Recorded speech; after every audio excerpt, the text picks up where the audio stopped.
কল্যাণী,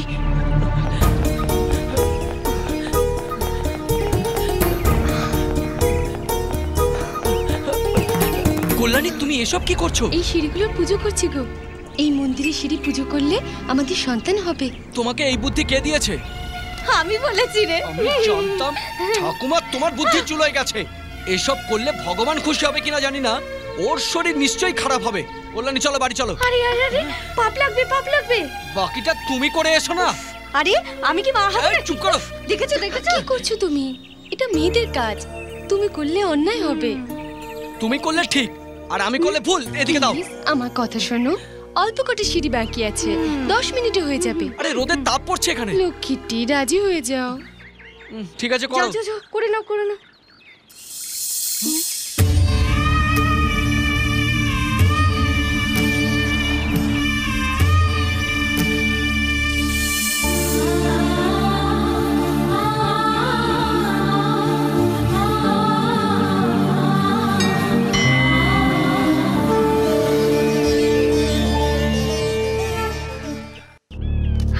বেটি কল্যাণী, কি হলো?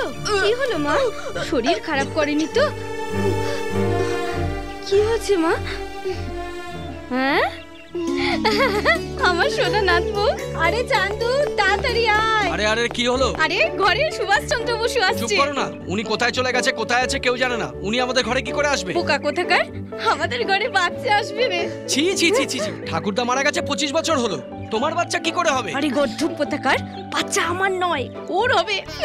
কি সত্যি? আরে বোকা, আমাকে না তোর বউকে তোল।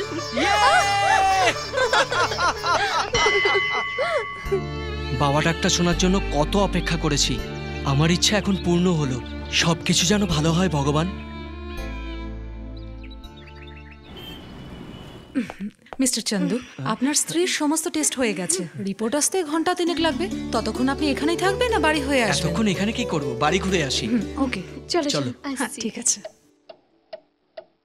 মিস্টার চন্দু, অনেক বছর পরে আপনি বাবা হবেন জেনে নিশ্চয়ই খুশি হয়েছেন, কিন্তু একটা প্রবলেমের বিষয়ে আপনাকে জানানো দরকার।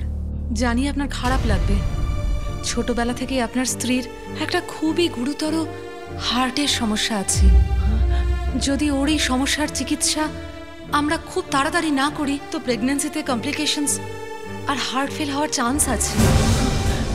এই রোগের কারণে যতই বেবি বড় হতে থাকবে ততই প্রবলেম বাড়তে থাকবে, আর ডেলিভারির পর মা ও বাচ্চা দুজনেরই প্রাণ সংশয় হতে পারে।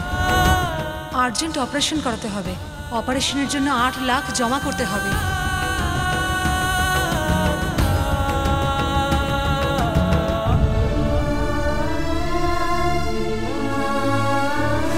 লাড্ডু যারা নেবে হাত তোলো। হ্যাঁ দিচ্ছি দিচ্ছি। এখানে যারা যারা লাড্ডু খেতে চায় তারা হাত তোলো। ও দিদি আমাকে একটা দাও। এই পুচকি, তোকে আমি লাড্ডু দিয়েছিলাম না? আমি দুটো খাবো।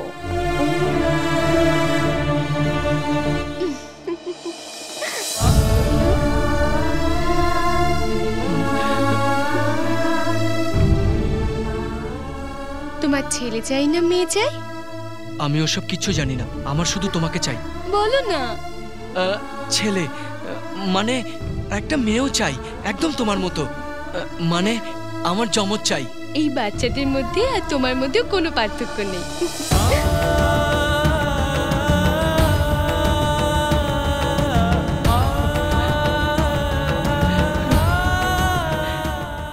আরে এসো এসো চান্দু, আসো। নমস্কার স্যার। বলো কি খবর? আমার কিছু কথা ছিল। হ্যাঁ বলো। আমার স্ত্রী প্রেগনেন্ট স্যার। ভেরি গুড, এ তো ভালো খবর। দুঃখ করছো কেন? তোমার তো খুশিতে নাচা উচিত। ব্যাপার সেটা নয়, স্ত্রীর আর্জেন্ট অপারেশন আছে, 8 লাখ টাকা লাগবে। এমন অবস্থায় আপনি সাহায্য করতে পারেন। যদি আপনি সাহায্য করেন আমি আপনার উপকার জীবনে ভুলবো না। পরশু একজন প্যাসেঞ্জার বললো যে অ্যাক্সিডেন্ট হতে হতে বেঁচে গেছে। এই টেনশনটাই বোধহয় তোমার কাজ করছিল। সরি স্যার, ওটা দেখো এই সময় ড্রাইভিং করা মোটেই ঠিক নয়, সেই জন্য গাড়ির চাবি এইখানে রাখো, আর তোমার পাওনা টাকা এই নাও।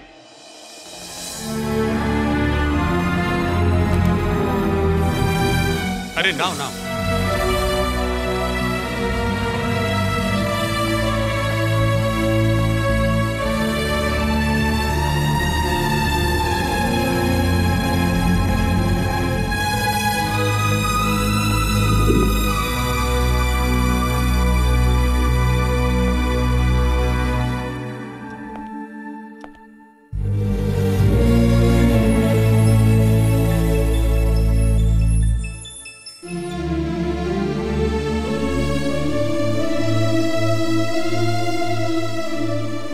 আরে ও সরলা মহারানী, একটু বাইরে এসো।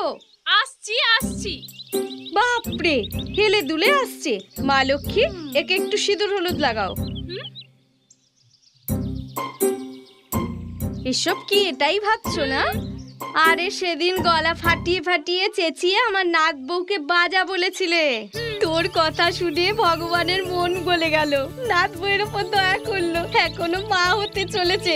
সাত ভোগে তোমায় নিমন্ত্রণ করবো, এসে আশীর্বাদ করে যেও। চলো গো তোমরা, পাড়ায় লাড্ডু বিলি করবো। কল্যাণী, হ্যাঁ কল্যাণী, হ্যাঁ আসছি। এখানে টাকা রেখেছিলাম, তুমি বের করেছো? না তো, ওখানেই আছে দেখো। আচ্ছা আমি দেখছি। কি খুঁজছো তোমরা? ঠাকুমার টাকা তুমি বার করেছো? হ্যাঁ বাবা, আমিই বের করেছি। ঠিক আছে, নিয়ে এসো। আরে কোত্থেকে আনবো? ওই পয়সা দিয়েই তো একে বাজা বলেছিল। ওই সরলার মুখে শাড়ি ছুঁড়ে মেরেছি, ওকে উচিত শিক্ষা দিয়ে এসেছি। এসব করার কি দরকার ছিল? না বলে এখান থেকে টাকা নিয়েছো, তোমার তো। এ কি করছো? চান্দু বাবা, আমি ভেবেছিলাম তুই এটা শুনে খুশি হবি। আমি কি জানতাম তোর এটা খারাপ লাগবে। জানো টাকা কেন লুকিয়ে রেখেছি কল্যাণীকে?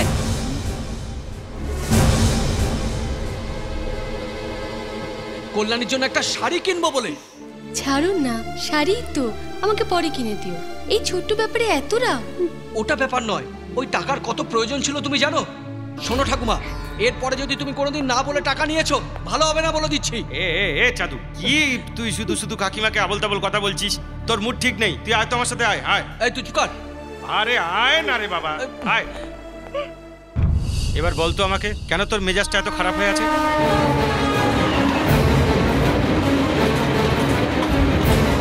এই কথা কি কল্যাণী জানে?